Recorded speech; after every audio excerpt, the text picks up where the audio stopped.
همین الان سه تا ضرب المثل کاربردی رو با هم یاد بگیریم. ضرب المثل اول توی زبان فارسی خیلی رایجه دیگه. کبوتر با کبوتر، باز با باز. Birds of a feather flock together. Birds of a feather flock together. خب اگه بخوایم معنی کنیم چی میشه؟ Birds پرنده ها یا پرندگان. Feather پر. Flock به معنای جمع شدن و together با هم.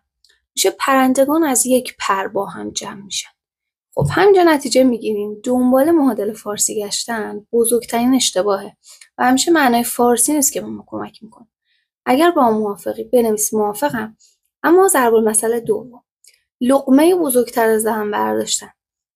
Bite off more than you can chew. Bite off more than you can chew. میخوام بگم لقمه بزرگتر از دهنت در ندار. Don't bite off more than you can chew. یا فلانی مثلا لقمه بزرگتر از دهنش برمی‌داره. He bites off more than he can chew. He bites off more than he can chew. اما ضرب المثل سوم که توی یکی از پست‌ها بهتون گفته بودم. جوجه رو آخر پاییز میشمارن. Don't count your chickens before they hatch. Don't count your chickens before they hatch. این پست رو لایک کن و یک کامنت هم برام بذار.